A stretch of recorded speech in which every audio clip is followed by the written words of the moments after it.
QuickClot products have a track record of success. Starting in the military as the hemostat of choice, QuickClot products have since expanded across a broad range of segments and bleeding scenarios.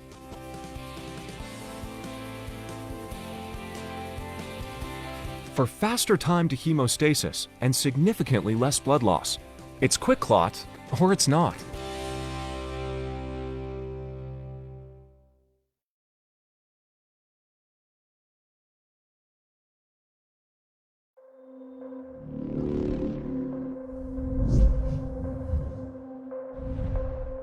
Combat Application Tourniquet, or CAT.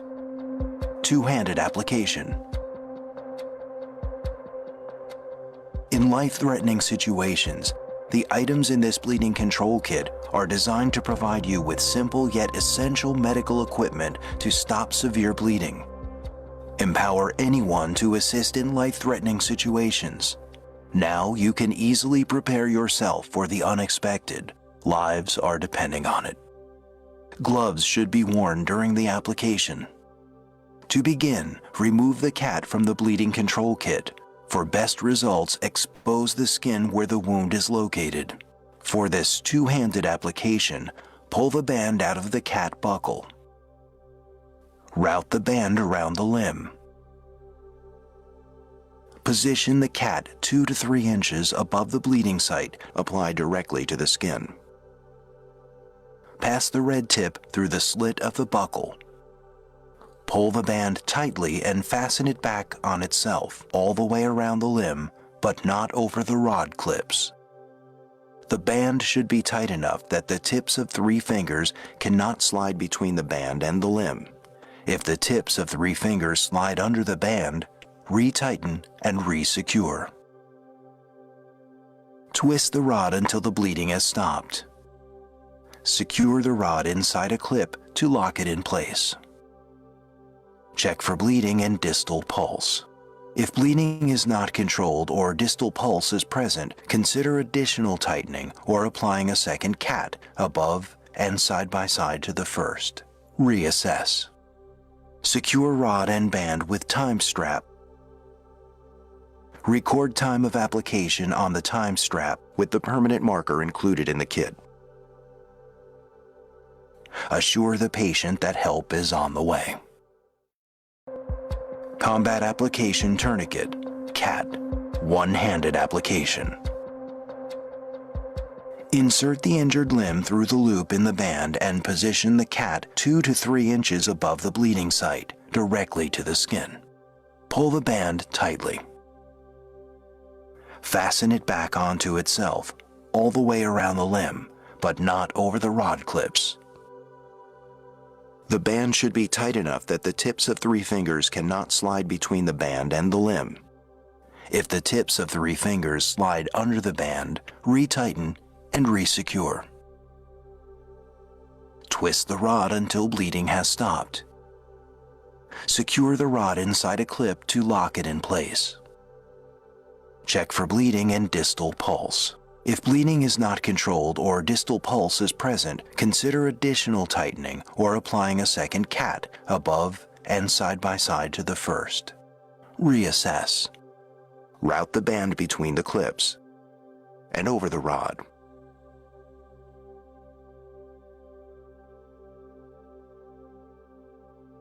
Secure rod and band with time strap. If able, record time of application on the time strap with the permanent marker included in the kit. Combat Application Tourniquet, CAT, storing the CAT in the quick launch configuration. Take the band out of the buckle. Ensure the rod is not secured in the clip and all turns of the rod are removed. Stretch out the band twice, horizontally, like an archer, to straighten it out.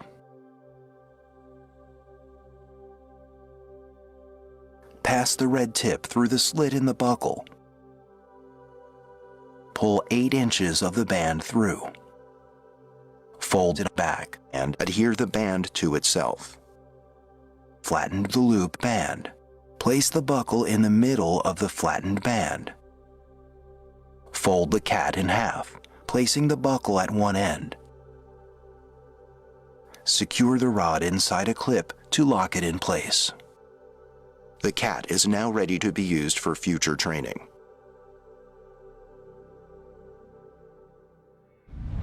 These are some important points to remember. Never place a tourniquet over a joint, such as a knee or elbow. The tourniquet can be applied over clothing. If the site of the bleeding is not readily apparent, place the tourniquet high and tight, as proximal as possible, on the injured limb. Never use the tourniquet over items in your clothing. For larger-limbed persons, 2 tourniquets may be used, but must be applied side by side, with the rods not interfering with each other. Once again, the band should be tight enough that the tips of 3 fingers cannot slide under the band.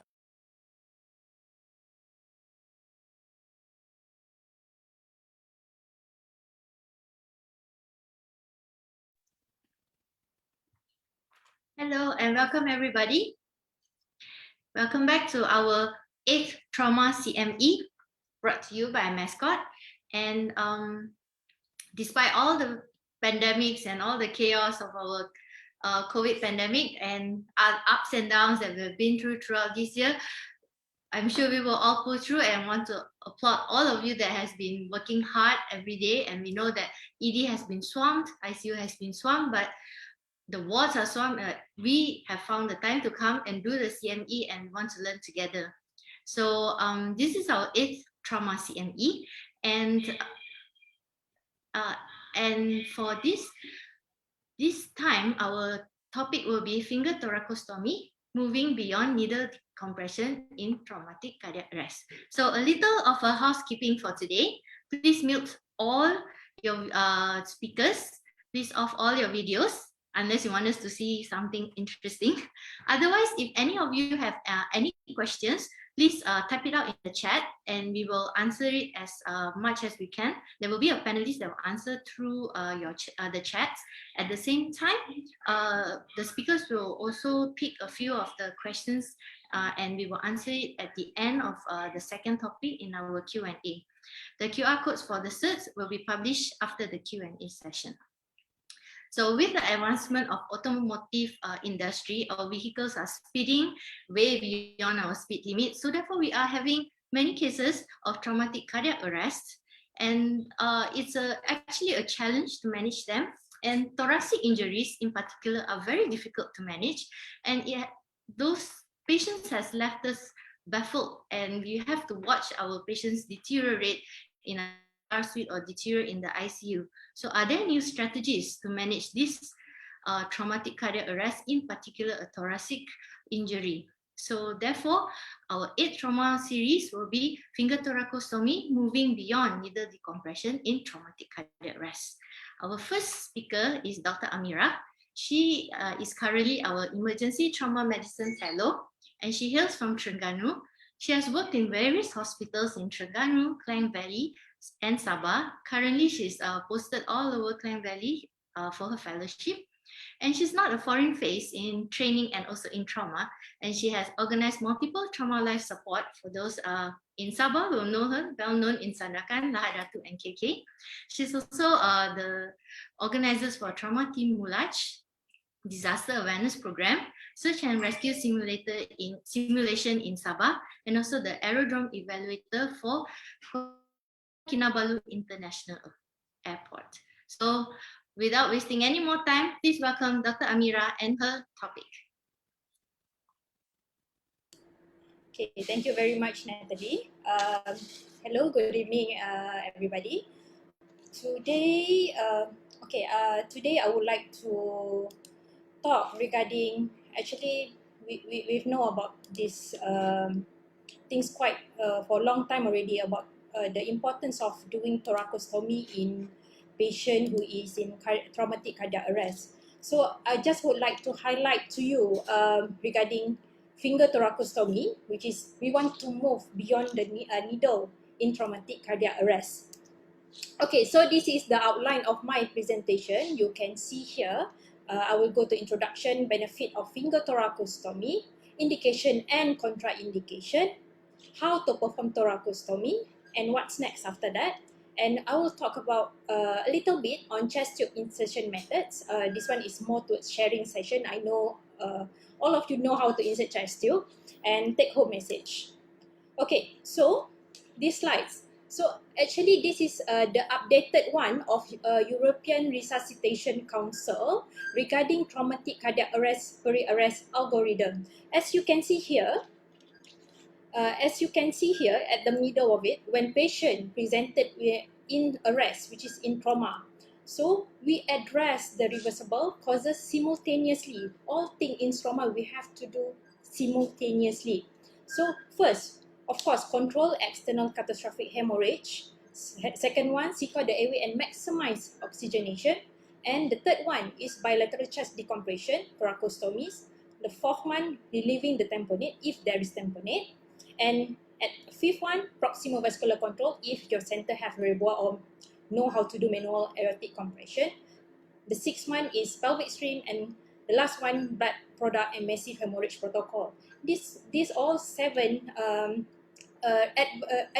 reversible causes must be done simultaneously. But for today, I want to talk about more towards the third criteria in this resuscitation, which is bilateral chest decompression, which is thoracostomy.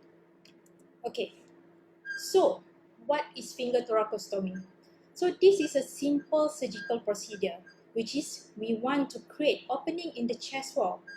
It will allow drainage of air and blood and relieve pressure within the thorax. A chest drain may be subsequently placed once the patient is stable. So it's not important for you to insert chest tube right away after the finger thoracostomy. Okay, so what's the problem with our previous method of needle thoracosynthesis or needle thoracostomy? So this is a review done by Mark Fitzgerald et al., which is in 2008, which is shows that pleural decompression and drainage during trauma resection and resuscitation. So from this review, so the key finding from this review, actually, they said needle decompression should be only used as a technique of last resort. And then digital decompression is the essential first step of chest decompression. And chest tube insertion is a secondary priority. So you don't need to insert chest tube right away. The priority is chest decompression. And the complication of the chest tube will be reduced with aseptic technique, avoidance of trocars, digital exploration of the insertion site, and guidance of the tube during insertion. So this is the key finding from the review that has been done in 2008. So why is the standard approach to needle decompression is not effective? We've been doing it previously, we've been doing it for a long time already. So the answer is more towards the length of the needle or the catheter and the location that we choose for needle thoracosynthesis. So let's look at this diagram. This is what we do previously by using needle. As you can see, needle A, which is you poke at the chest wall, but the end of the needle is poking the subcutaneous emphysema. So there will be some air coming out, yes, of course, but it will give false negative result because you are poking the subcutaneous emphysema. It's not the real intrapleural space. Okay, then B, you are poking at the subcutaneous tissue. It's not even go through the pleural space. So there's nothing coming out. So you thought, oh, this patient don't have any pneumothorax. So but actually it's false negative result because you are poking at the subcutaneous tissue. C is the right technique, is the right position for needle thoracosynthesis because it's in between the intrapleural space, which is you might hear some air bubbling coming out. So this is the right position. Okay, what about D? Next is D. D, the needle go a bit deeper and poking the lung parenchyma. So it will give false positive result, which is air bubbling, but actually you are injured the lung. And E, which is a true negative, which is actually you are poking the needle, is hitting the major vessel or the heart. There's blood coming out. So you will misinterpret it as a false positive for hemothorax. By using needle, actually it's a blind method. We cannot see where are we going, so it's just your gut feeling. Okay, gut feeling where do you poke. Okay, so even one study done in 1996 by Britton et al., it's saying that needle thoracocentesis in tension pneumothorax, the insufficient cannula length and and potential failure. So most of the time, our chest wall within this study, they said it's around 4.5 cm. So, but in the end of this study, it says that unsuccessful needle thoracocentesis using a 4.5 cannula should be followed immediately by insertion of a longer cannula or a definitive chest frame. So we cannot rely on the needle itself, because most of the time it will be failed. Okay.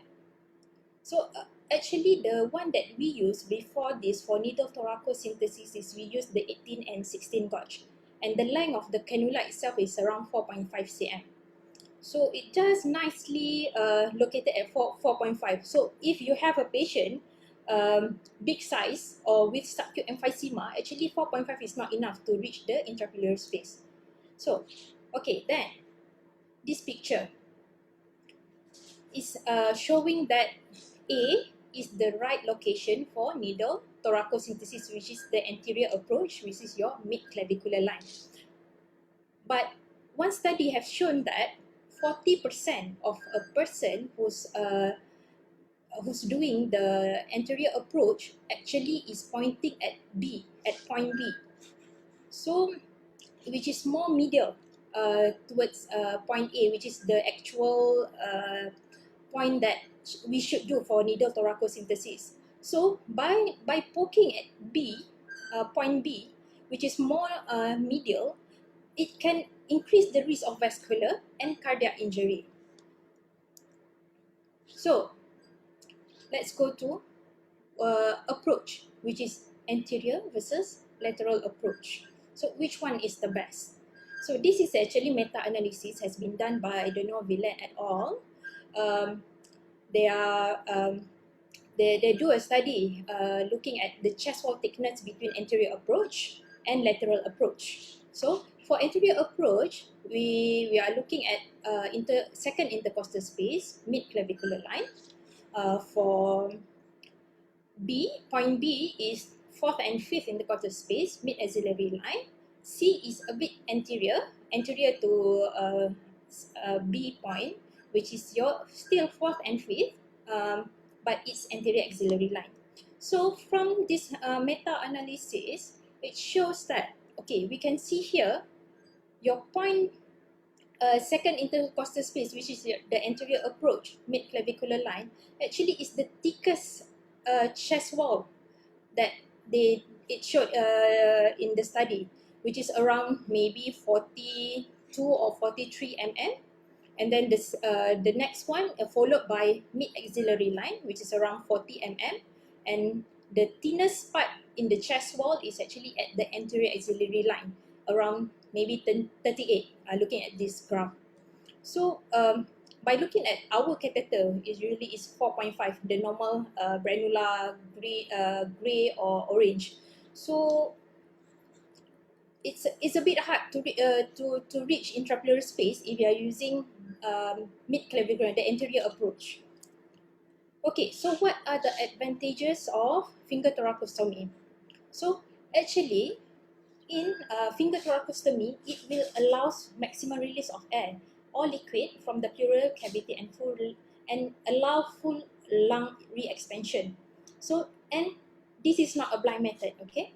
The lung can be felt or seen to re-expand because we are looking or feel it with our own finger, and even we can be the thoracic cavity can the track that we do, actually we can re-finger again to ensure the lung is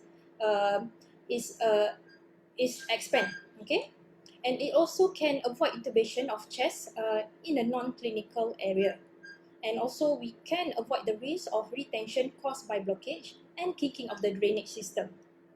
So what are the disadvantages? I know it's not as easy as you poking, but actually poking is more dangerous compared to finger thoracostomy. But this is an invasive procedure.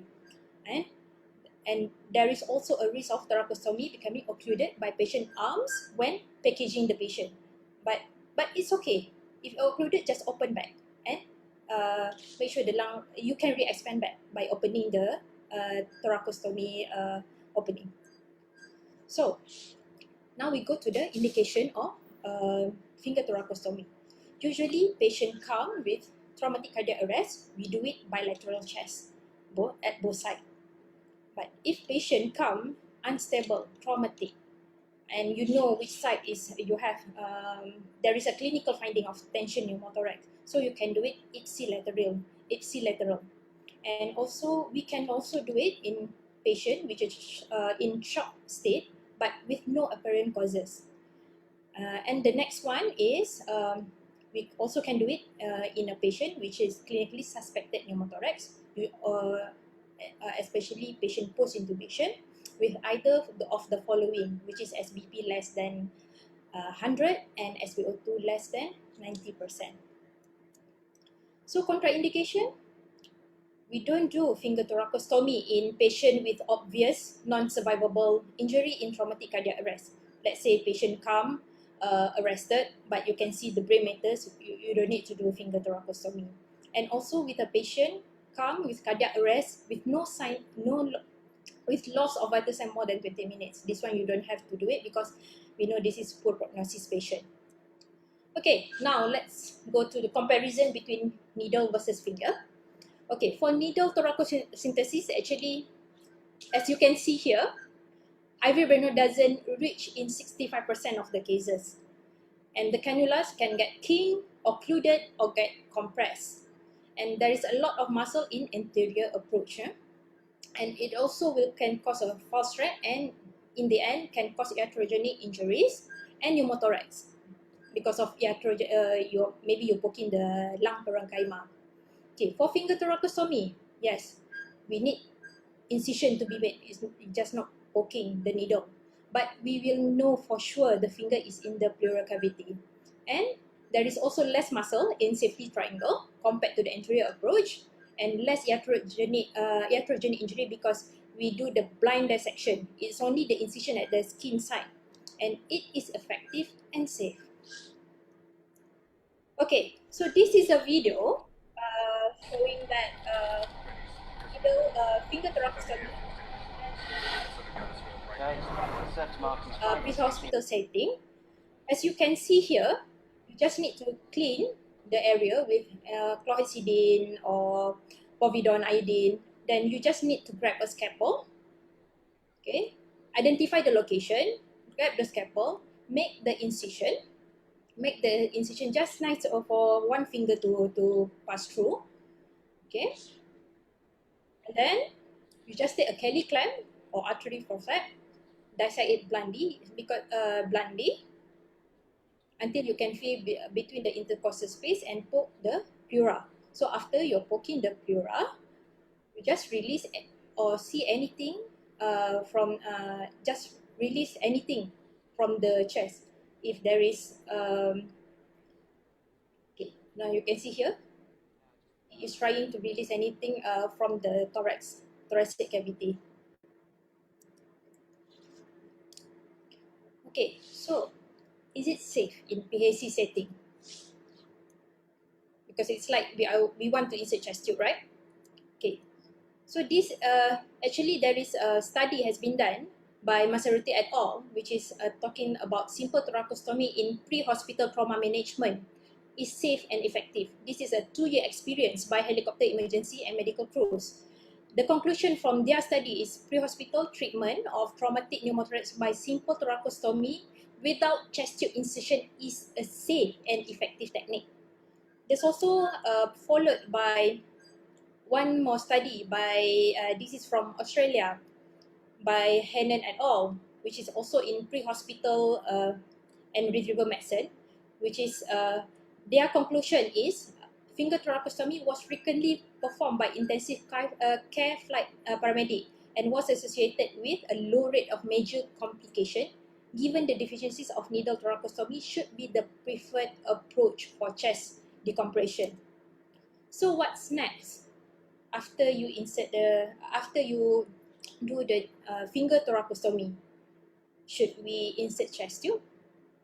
Should we close it, or should we suture it? So actually it depends. If in pre-hospital care, pre-hospital setting, you can use occlusive dressing to close it, or you can use in hospital setting, you can use the pediatric urine bag to close it, or sometimes you also can use a stoma bag to close the wound. But in the end, you can insert chest tube, but it depends on the patient condition. Okay. So I know there's a lot of people, I think all of you know how to insert chest tube, but this is a sharing session regarding chest tube insertion method, which is we want to reduce the chest tube complication.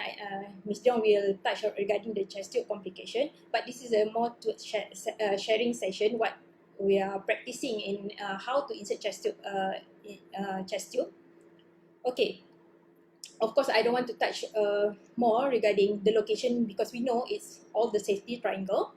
But but this is the things that I want to share.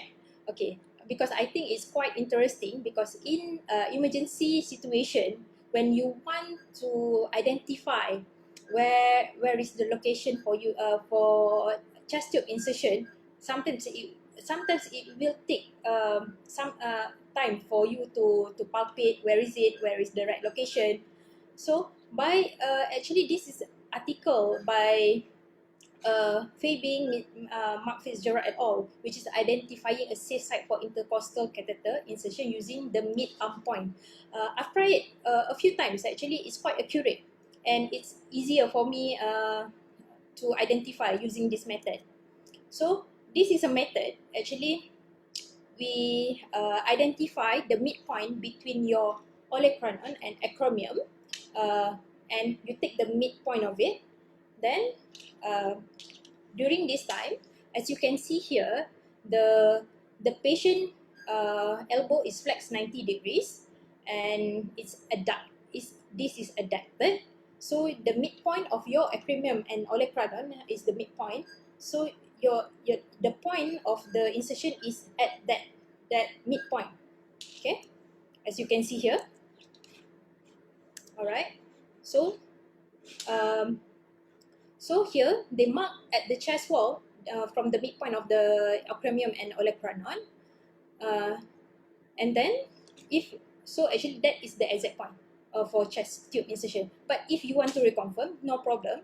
So they reconfirm by palpating from the second intercostal space until the fourth or fifth. So which is the point of mid acromion and olecranon is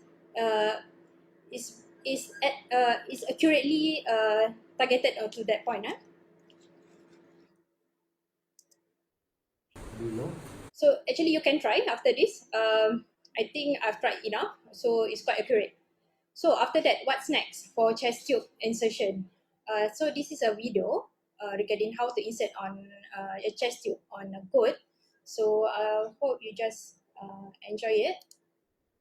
Below, you make about an inch to and a half incision also, yeah?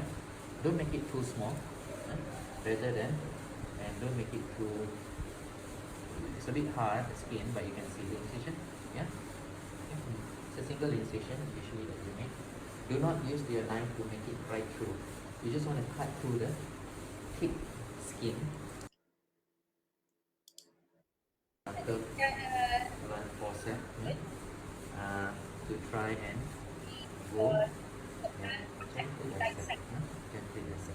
So, if you can see, this is what this tissue is not very new or fresh. So it's going to take some time to go through. But the key point is go through the intercostal rib above, the space above. Yeah? So you can see my incision once inside, I'm going to have to go slanting in. Yeah? So as you go in, you can use your fingers to guide to feel where is the muscle and where is the superior border of the rib. The last thing you want to do is use your hard object and injure the inferior borders of the rib, because there is the neurovascular sparrow. So you want to go in. So as you go in, you can feel your fingers, and you try to bluntly dissect, and then you can use your fingers and you can look through where my finger has come out from the back.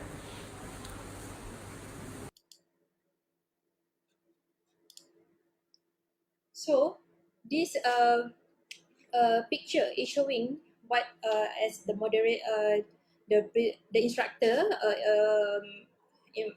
told before.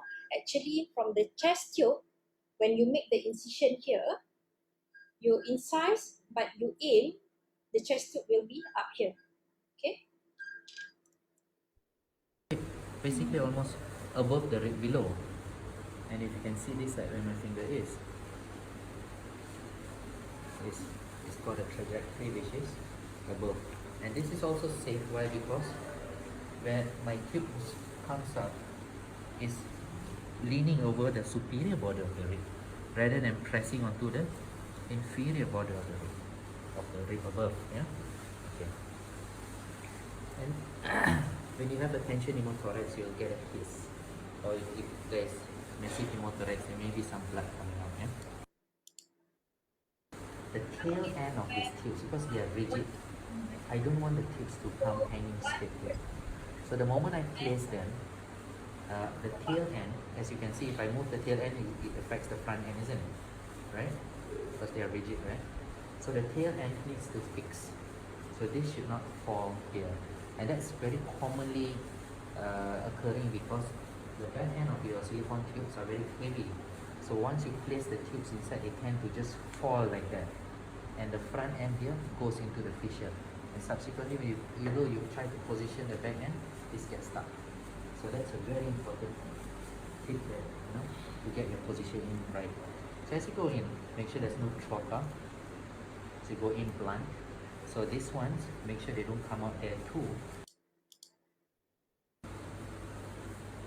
Now you are using your finger to grab And you see my finger behind the tube? This way I can actually angle the tube or angle it down. Yeah, can you see that? Or angle it straight. So my finger becomes the guide of how I want. If I don't have my finger, this is what's going to happen. Okay, now you can see it's how dangerous if you don't guide the chest tube. It can poke your mediastinum or your lung parenchyma. Double vertical mattress method. So you have a tie from both ends. So let me show you the first tie. You're going to come in this way. Just double vertical mattress method. Okay. Can you see that?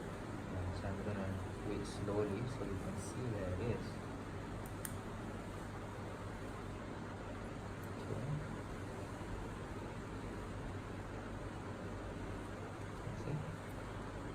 As you can see, what commonly happens is you would do an interrupted here, right? You'll tie this together, right? And then from these two ties that you have together, you will tie the tube, isn't it? But remember, once you do that, this knot is going to be mobile. Once this knot is mobile, the tube that ties it on one end will also be mobile, and it will allow it to move in and out. And that is what we do not want to happen, because that will facilitate tract inoculation. So the difference of this is going to be that there will not be a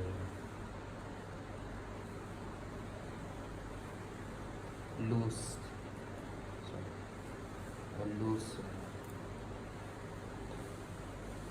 interrupted knot. Instead, there will be a for demonstration purpose, I'm going to leave this long, but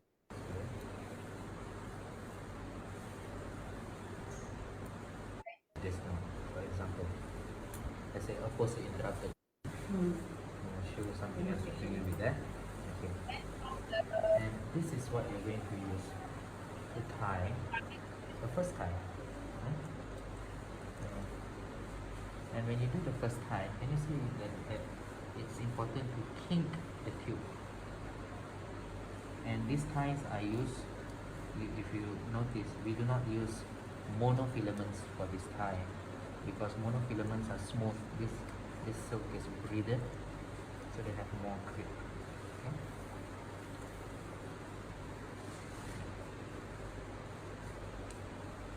So if you have an assistant, it could hold a knot for you.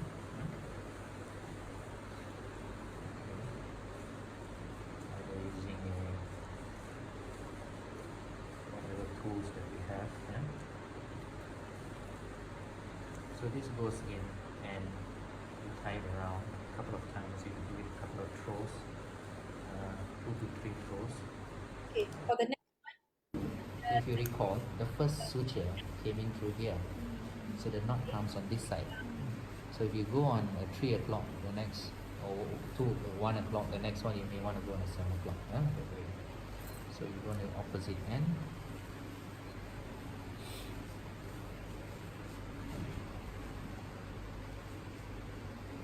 Okay. for this time, Good.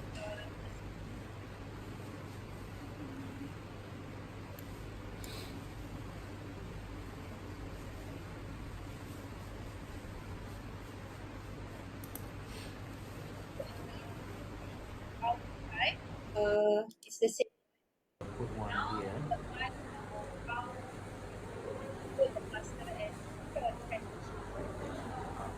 Okay. One here. Then you go another one. And you put one here. Yeah? So with Forbidon, we cut into Y gauze. Put it right below there. Right? Then this is going to sandwich on top of that. That's in the center. Back end here. They use Down. This is going to go here. for the first mesentery is up and down, and subsequent mesentery side to side. Doesn't stick very well on wet meat. Remember the head is on your right side. So the first mesentery is this way. So you get the tube fixed to a position like this. So let's curve this a bit, yeah, because there's none there. So subsequent mesenteries come in this way. Yeah? So this provides a lot of protection from the tube moving up and down, but it doesn't provide the protection from tube moving this way. Up down it does because of that mesentery. So the next mesentery comes like this. How much you want to have to stick on the tube.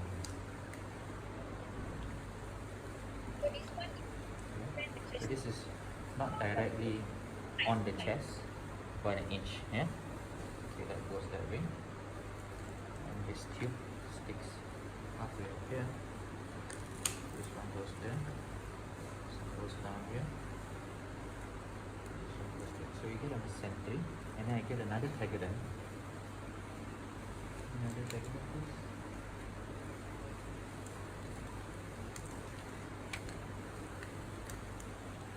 And I repeat this process on the other side.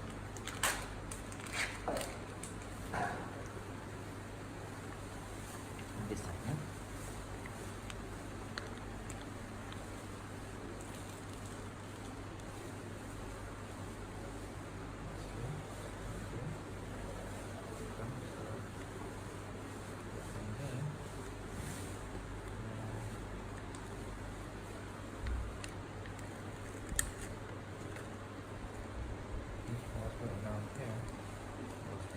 So you get this inch and a half or so of mesentery. So that's it for mesenteric dressing. I hope you can learn or learn something from our method. Okay, Now, please remember, chest tube is a surgical procedure. The chest tube needs that are inserted should not need to be removed, re-anchored ataupun or reinserted. And anchoring depth depends on the patient body habitus. Normal build size adult is around 8 to 12 cm. Okay, take home message.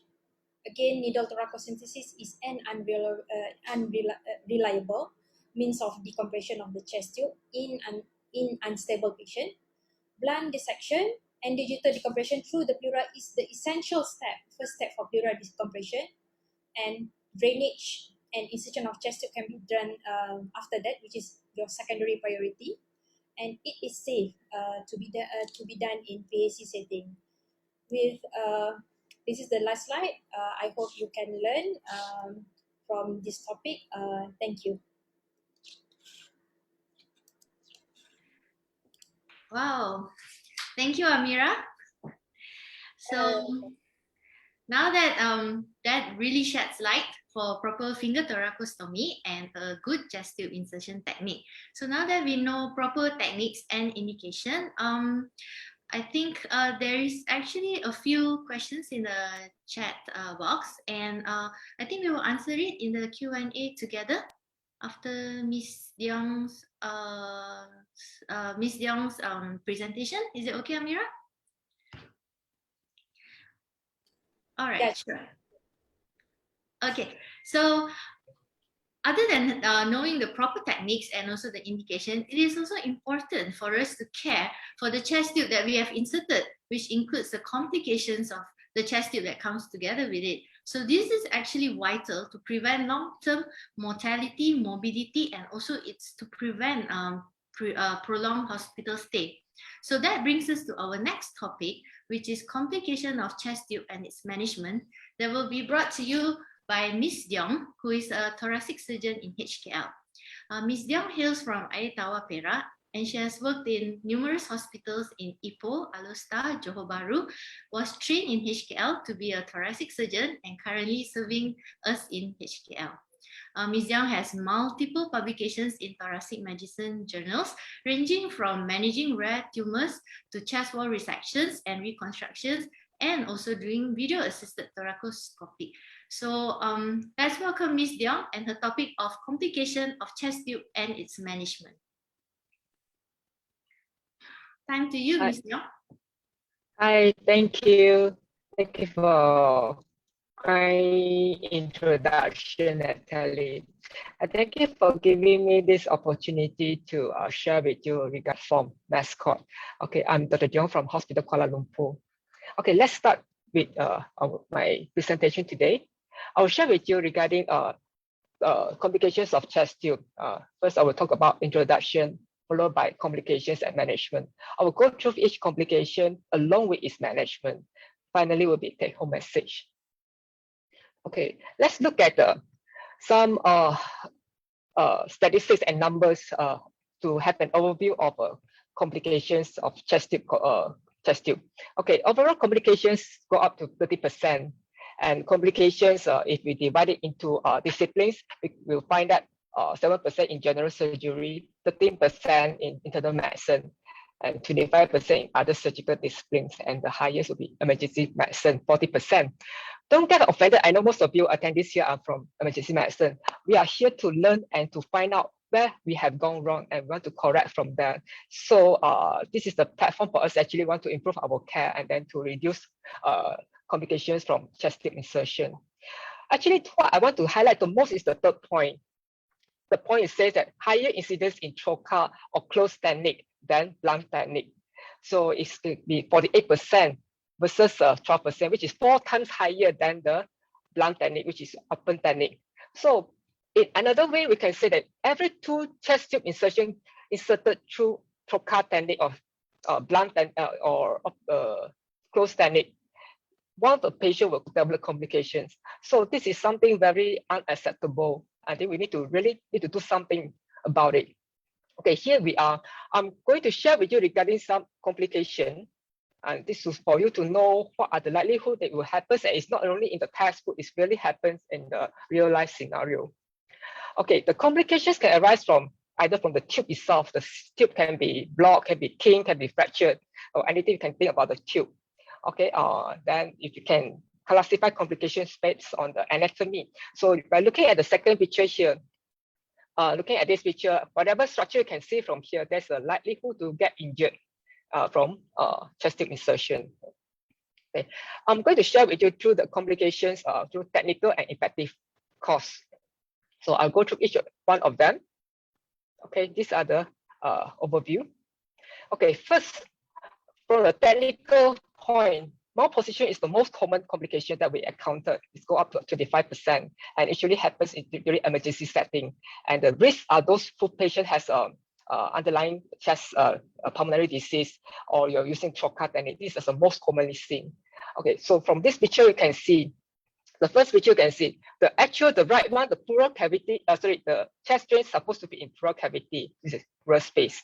So let's say it is out of this pleural space, considered malposition. So this is what we define a malposition as the place that you're not supposed to be. So it can be anywhere, it can be in the lung, in the diaphragm, can be in the mediastinum, extra pleural cavity. So from this picture, you can see, okay, this chest tube actually is traversing through the parenchyma, and then it may cause bleeding to this patient. So let's say this kind of patient, from chest X-ray, we can't really appreciate the chest tube actually is going through the lung parenchyma unless we go to the CT scan. CT scan actually is very obvious to see that there's actually the chest tube has gone through the lung parenchyma and then with the hematoma around it. Okay, next. This chest X-ray, by looking at it, you look at it, there's a chest tube here, but somehow you couldn't see the chest tube sign within the thoracic cavity. So by looking at it again, we know that the chest tube has an eye, force tube opening towards the end. So you can see that there's discontinuity. The eye actually is outside of the thoracic cavity. Then we know that most likely this patient has a chest tube inserted outside the thoracic cavity. So this is confirmed by the CT scan. So if this happens, like in this CT scan, we know that the pneumothorax is an indication for chest tube insertion. So with this, the chest tube definitely will not serve the purpose. So we need to reinsert a new one, remove this chest tube and insert a new one. Okay, this is another picture. Like what just now Dr. Amira mentioned, you always need to follow the safety triangle. So you look at this picture again, actually the chest tube is far lower down than the safety triangle. By looking at it, you know that the chest tube is already in the abdominal cavity, which is confirmed by the CT scan. So this patient, because of this complications, patient has to undergo a laparotomy. So this is where the chest tube located. It's near to the liver, and actually it's right by the omentum.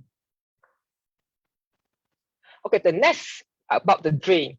Drain can be blocked, can be dislodged, can be fractured, or many other things that you can think of. So from this chest X-ray, you can see the drains going in and then curve down. Actually, it's king. And at this chest X-ray, you see the drain go in, but outside, I can't see any drain outside. Actually, it's a fracture inside. So all these are the complications that happen. Okay, how we detect this complication? For example, the drain is blocked. Let's say if I suddenly found that patient actually drain supposedly to have the drain is not fluctuating. What are the things going wrong? We need to check.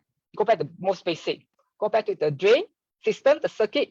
The most you will have to see the atmospheric opening, whether it is capped, is open, or always need to make sure it is open. And then go to the connection. All this connection along to the underwater seal bottle. So it's not kink, the connection is not snapped, and it's not clamped. We know that a lot of times our nurses like to clamp the chest tube and bring the patient down for chest X-ray. And then coming out, they forgot about it. They didn't unclamp it. So patient will, if patient chest tube was inserted because of tension pneumothorax will redevelop. So this is very dangerous. So once again, I want to emphasize on this point, the cap. These are the design of the underwater bottle seal system that we use in KKM hospital most of the time. Compared to this one, these two, actually you see that there's a cap. So we always want to bear in mind, this cap shouldn't be ditutup, shouldn't be capped. So always have to leave it open. So we don't want this to happen.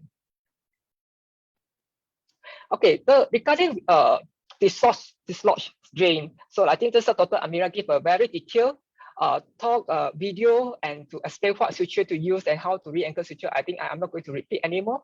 I just want to re-emphasize on this point where the connecting the chest tube and the underwater seal system, we always need to plaster it properly so that it won't snap easily.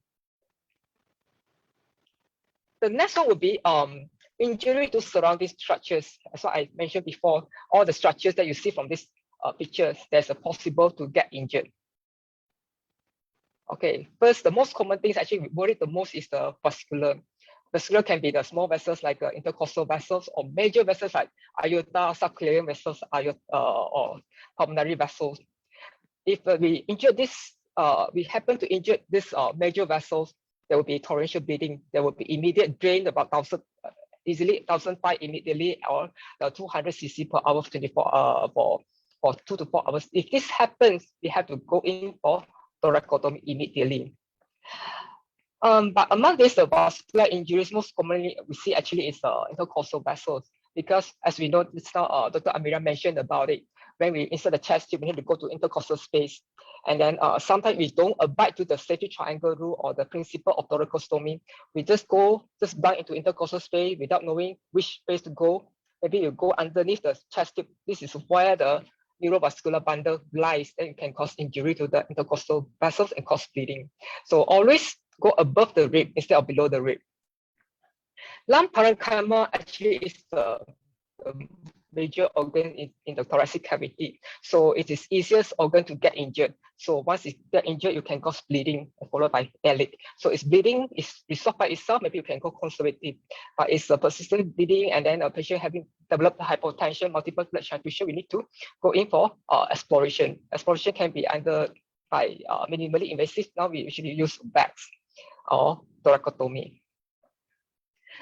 Injury to the heart is not uncommon. Actually, it's seen, but mainly because we use a trocar technique. So if you just touch the heart, it may cause arrhythmia. It's not so major disastrous. But let's say it's perforate into the cardiac chambers, patient may die. Okay, so this is a very, very severe complications if we hit the heart. Okay, other complications can be diaphragm, liver, stomach, and bowel perforation. This is mainly because sometimes we neglected, we kind of didn't think of these organs maybe in the thoracic cavity, which is the situation we call it diaphragmatic hernia. So always have to be very careful and study the image properly before we insert the chest tube if it is not for tension pneumothorax. And then other organs like esophagus, thoracic duct, nerve can be quite can happen, even though it is not so common. But always bear in mind all these structures, if you don't look at it, doesn't mean that it won't happen, but it will happen. For example, nerve, there are reported cases to say that the vagus nerve injury can cause death. How it happens? Because the vagus nerve injured and then it causes very arrhythmia, so which is not reversible by the pharmacological treatment. So patient died because of that. So I always have to bear in mind all these structures can be injured, even though you can mean it's very trivial, but sometimes it can bring disastrous to the patient. So if you ask, okay, if I already abide my rules to principle of safety triangle and use the finger thoracostomy technique, what else I need to pay attention to in order to reduce complication rate? Okay, next will be, you have to bear in mind, sometimes not all the patients come with you with a normal anatomy. Always remember that. Okay, now I'll give you a few examples.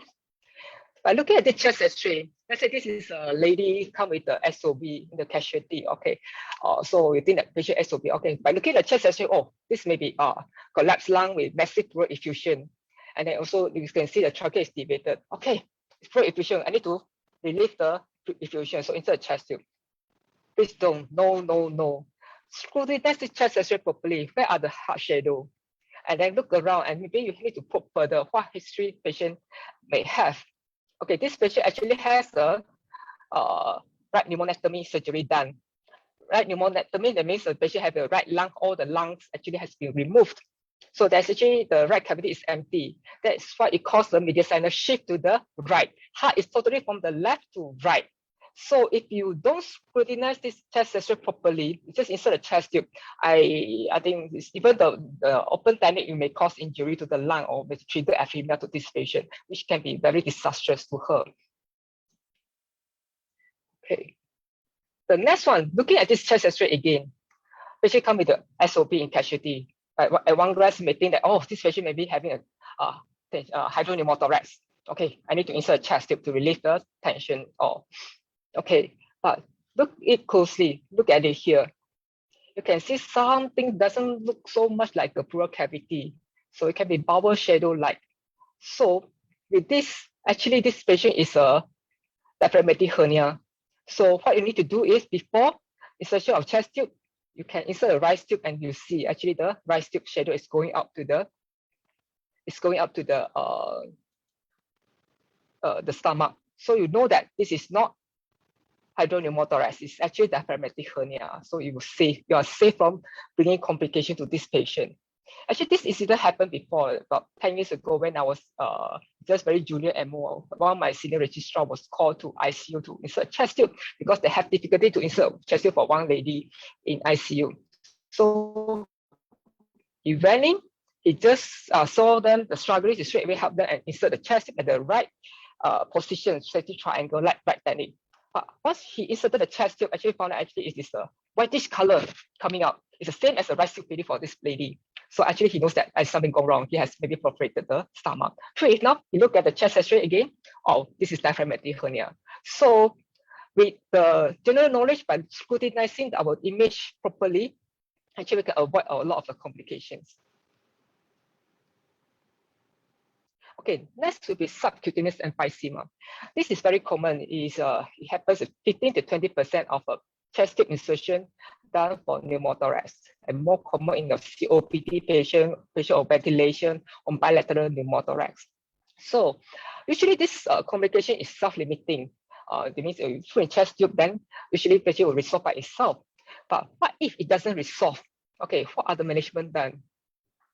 Okay, same principle like I shared with the previous slide. Simply check the atmospheric opening is open, and then the circuit is patent, and then there's no capping at the atmospheric opening. Then next, we can think of a negative suction. We can apply suction to this underwater water seal system. The pressure is about 15 millimeter mercury, or if using kilopascal with -2 kilopascal. There's no study to say that which pressure is superior or safer from the other, but there's a study to show that there's too high pressure may bring discomfort and intolerance to the patient. Sometimes it cause lung entrapment. So if this negative suction still doesn't resolve the subcutaneous emphysema, what next we can offer? There are few literature to show that there's few things that we can offer to this patient. The first will be blowhole technique, which we make a 2 to 4 incision over the infraclavicular region, and then up to the depth is subcutaneous up to the pectoralis fascia. So in order for the excess gas to escape through the hole. The second technique would be subcutaneous catheter. This is sometimes we can see in our ICU. So we insert the granula into the subcutaneous space, and then you milk the subcutaneous emphysema through the granular hole. So in order to let those excess gas to escape through this granula. The third one will be subcutaneous drain. So we make a hole at the anterior chest and then gunner it, and then make the drain inside, and then connect this drain to the negative suction or underwater water seal system. So in order to suck out all this air. Okay, overall, there is no consensus how to manage subcutaneous emphysema. So all these are just suggestions. It may be successful, it may not be successful, but these are the methods you can try. The next would be re-expansion pulmonary edema. This is a rare, but it's a very serious condition. Let's say it happens, mortality can go up to 20%. This happens when our lungs is expanded too rapidly from effusion of pneumothorax. So always bear in mind, if you, for example, those who come with a massive pleural effusion, we drain it too fast, immediately 1 liter, 2 liters coming up. Bear in mind, within 2 hours, patient may develop respiratory distress, patient may collapse, may require intubation. So all this may happen if you reduce the expand the lung too quickly. So we always need to bear in mind when we want to drain either pneumothorax or hemothorax, the effusion, always less than 1 liter, maximum 1 liter, and go slow. And if this happens to the patient, we need to resuscitate the patient vigorously, giving oxygen, giving fluid, giving inotropes, or if needed, intubate the patient. Okay, so always bear in mind, do not be so excited if lung is expanded too rapidly from pneumothorax or fluid effusion. So this chest is to show that actually this is a pneumothorax and it's drained and then develop pulmonary edema. So it's unilateral kind of a pulmonary edema. You can see from the right side compared to the left side. Number 6 is the recurrent residual pneumothorax. So this may happen, I think, very frequently. We see in the ward. I think casualty may not be seeing so much. Also, okay, in the ward, sometimes we remove the drains prematurely or improper technique of removal of chest drains. It may cause pneumothorax to recur. So how to manage this patient? If patient symptomatic, you need to reinsert a new one. If patient is asymptomatic or chest X-ray show only small pneumothorax, we can discharge patient with a breathing exercise. Okay, how to prevent this? I want to emphasize is if patient is still on negative suction, don't remove chest tube. Okay, and then if we need to remove chest tube in the proper technique. Proper technique means that when we ask the patient either inspire fully and then we remove it, we have to occlude the hole immediately, and then apply the dressing, occlusive dressing, not just any dressing. Okay. The next one would be bronchopleural fistula or bronchocutaneous fistula. This is a pretty chronic problems that may happen arise from chest tube indwelling for too long. So this can be complicated and then usually related to the patient underlying pulmonary disease. So if this is really happening, then we may need to have an endoscopic blockage, or maybe may need to go through the open repair for this patient. So this is the chest X-ray showing that you see the tract. After the chest tube removed, you can still see the tract coming out. And this is also the chest tube inserted and then removed, inserted a new one, but you can see the tract here. So this is suggestive of bronchocutaneous or bronchopleural fistula. Okay, now have completed many of the technical complications. I omit the AIDS. AIDS is something very rare, like herniation, tumor seedings, or tube erosion. It is very rare, so I just omit this part. Now we move on to infective cause, which can be empyema or surgical site infection. Chest tube is a clean contaminated wound. So if you don't take care of the wound properly, it may cause cellulitis. If neglected further, it can cause necrotizing fasciitis, which require surgical debridement. And this chest tube also may cause empyema, and then it happens in 1 to 25%, which is pretty high. And it's especially happen in the trauma cases with prolonged indwelling catheter, multiple drain insertion, prolonged ICU stay, retained hemothorax, lung contusion, and laparotomy. So how we manage this patient, since we say that this is a clean contaminated wound, usually we want the patient to have a prophylactic antibiotic. So what's the role of prophylactic antibiotics? So the studies show that in primary spontaneous pneumothorax, the chest tube inserted, there's no role of prophylactic antibiotics. Whereas for the chest trauma, it's very controversial. There's no blanket rules to say that all chest tube has to have prophylactic antibiotics. But there's some studies advocate those who are at high risk of infection, you can start antibiotic. For example, those with a penetrating chest trauma.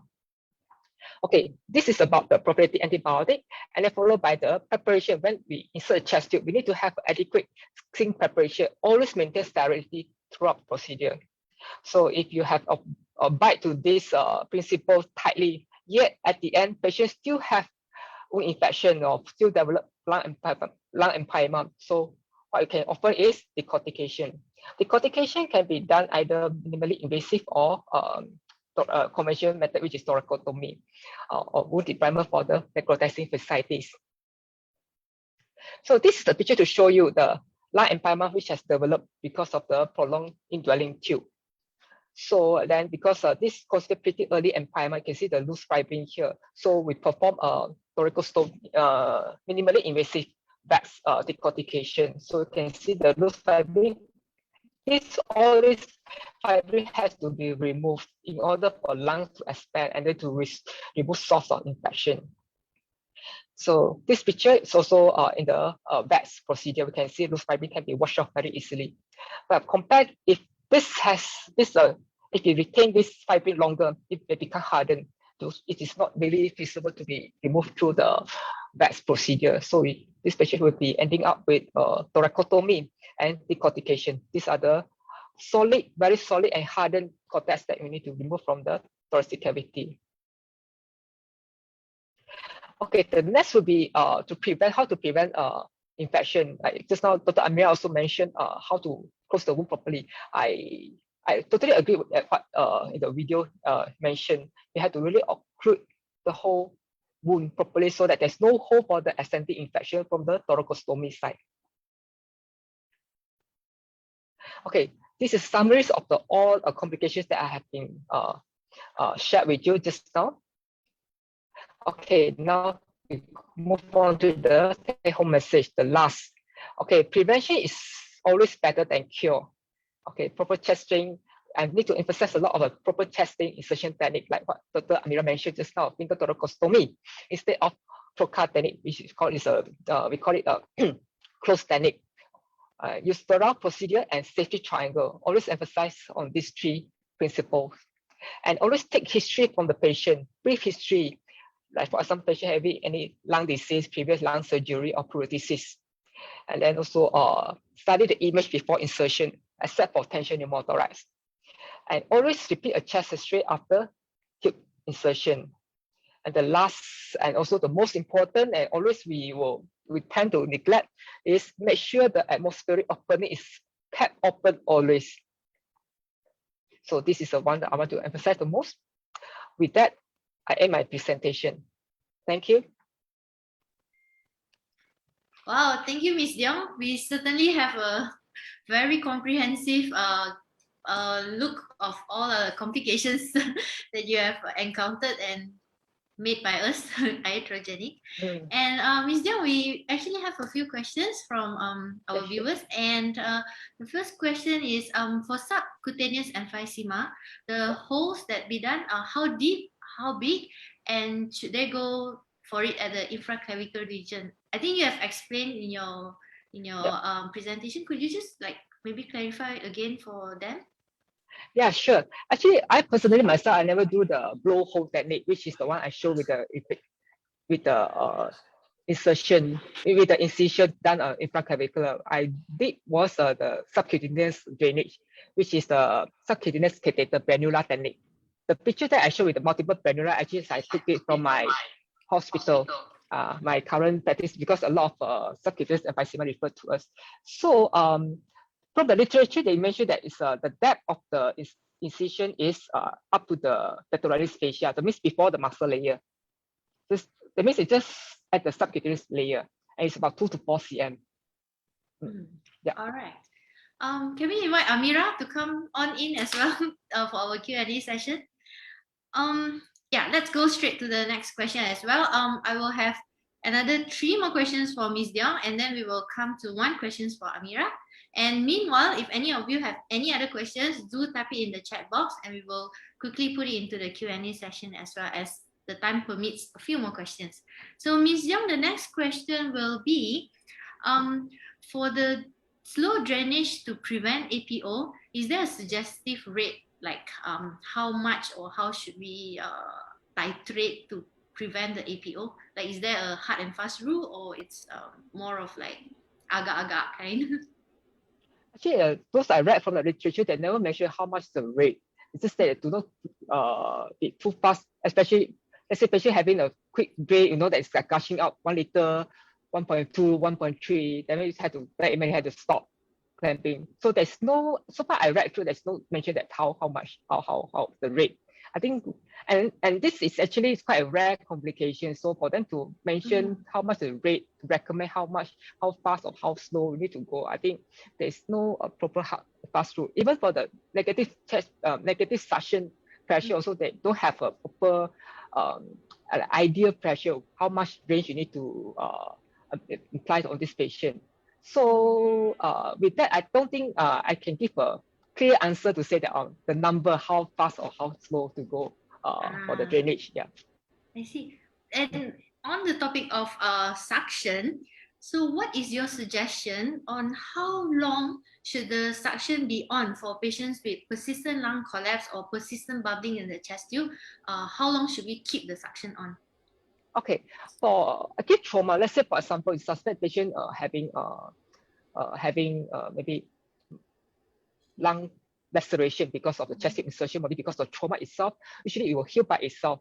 So maybe about 3-4 days will be surface. Let's say persistently having bubbling, especially patient inspire, expire, also persistently having bubbling. This is something to do with the bronchopleural fistula. You need to do a CT scan to confirm this diagnosis. If really, that means this patient either you need to keep the tube long or you have to do surgical intervention. So let's say for the previous one, actually usually it might resolve by itself. After a few days, you resolve. So that you can bring down the negative suction, and then maybe under room air, under water bottle seal system, you just monitor. Let's say it's no more bubbling, you can safely take it out. But persistent bubbling is one we need to investigate further. Yeah, and I think that's the importance role of the CT scans in trauma patients. Yeah. And we actually have one more question. For massive hemothorax, do you recommend intermittent clamping of the chest tube to create a tamponade effect while awaiting a surgical intervention if it shows up in the CT? Let's say there's a massive laceration tear or a big, probably a big, big venous tear. Like, do you suggest to put it as a tamponade for the clamping? So you're asking me or Yeah. Amira? Miss Dion. Yeah, okay, Right. sorry. Okay.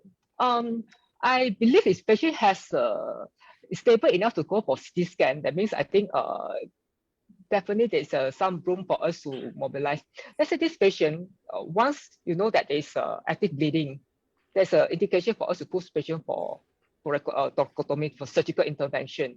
We shouldn't delay anymore. It's immediate, or else patient will be having a complication. If you tell not actually patient the bleeding actually will cause maybe it can cause patient respiratory distress. Yes. It build up the tension in the thoracic cavity. So my point is mainly you need to bring the patient to emergency theater immediately. Okay. Great. We have now one question for Amira. Amira, the question is actually asking, can the finger thoracostomy be done by paramedics in a pre-hospital setting? Since we know that most of our ambulances are only equipped with paramedics or nurses, and in the ED where the MOs are there and chest tube are easily available, would it be better to insert a chest tube rather than a finger thoracostomy? So, what's your take on that? Okay, thank you for the question, Natalie. Okay, the first question is, can the paramedic do a finger thoracostomy in pre-hospital setting? Actually, the answer is yes. If provided you are trained in any trauma life support and you need to have a privileging from the department that you want to do. So because this is medical legal also, so even though you already have a cert from any trauma life support, but you need to apply for the privileging to do it. So actually yes, as we can see, actually even in London, Australia, their paramedic can do a finger thoracostomy in pre-hospital care setting. So the answer is yes. Okay, the second question, since we are in ED setting where chest tube is easily available, isn't it much more better to straight away insert chest tube as indicated? Yes, betul. If we are in emergency department or even in the ward, which is the equipment is readily available. But now we are talking about patient come arrested, or sometimes when in emergency situation, people don't know when the things when you ask for where is the chest tube, it will take a long time. Maybe in 10 minutes the chest tube will arrive will come to you. So the easiest and the shortest way to do it is by finger thoracostomy, because your aim is to decompress the chest, to give to re-expand back your chest. So actually, it doesn't matter. Yes, you can insert the chest tube. Even you can do your finger thoracostomy and then wait for the chest tube and insert the chest tube right away after that, because time is very crucial in traumatic patient. So depends. Depends. If your chest tube is readily beside you, so why not? Just go ahead, insert the chest tube right away. So is it answer the question? Yeah, I think that's. Yes, Amira, thank you. I think it's been a practice and a protocol for most ED in Malaysia, especially in Klang Valley as well, to go straight to finger thoracostomy, because the blade is much more easily available than a whole thoracostomy set. So I have actually two more questions for Miss Diong, and Yeah, after sure. that, we will actually like to invite Dr. Sabaria, after Miss Diong answering her question, to share an experience with us. Dr. Sabaria is actually our previous head of service in emergency medicine, and she has a word or two to share, and she has lots of wisdom to share with us. But I think we will keep it short, and we will end it in about maybe 15 minutes time. For the rest of you, keep the questions coming. For questions that we can't discuss in this setting, we will compile the answers and we will post it in our Facebook as well. So Ms. Diong, one quick question is are there data in Malaysia of our complication rates and like certain complications, what are the rates and what are the percentage? Do we have a database for that? I know throughout my preparation for this topic, actually I didn't find any so far. Those pop up from the PubMed or those on the literature. So those data that I found actually may not be representative, but those are the data found in the literature. Yeah, I so far through my limited review, I didn't find anyone online, or maybe some other hospital that do their own, but keep it within their own hospital. I do not know. Yeah, but I think this is a very good topic. So for master student out there, if you don't have a topic for your dissertation yet, you can come and grab this topic. Yeah. Miss Dion can be your supervisor. Sure. And one last question for Miss Dion. Yeah. In cases where there is an indication for a second chest tube for massive hemothorax, is for hang on, let me see what's the question. If there is a indication for to insert, is there any role to insert the second chest tube, especially in a massive hemothorax? And if there is a role, then where should the placement be? I think we have seen a few times where people insert one chest tube and then another team come and, oh, let's insert the second chest tube. So it has created quite a big confusion in ED as well, because our practice has always been take out the old one if you want to put in the new one. So maybe you can share us some wisdom on this. I believe if there is indication, of course, there is indication for second chest tube insertion. The question asking if there's already inserted one chest tube for massive pneumothorax, right? Is there indication for second one? Yes. I believe maybe the first one, after insertion, we don't think the drainage is so ideal, so adequate. Maybe by looking at chest X-ray, even those tube look like maybe it's in or maybe slightly kink, you're not happy with the position. So, but it's not like completely it's out, malposition. It's just like maybe not optimal.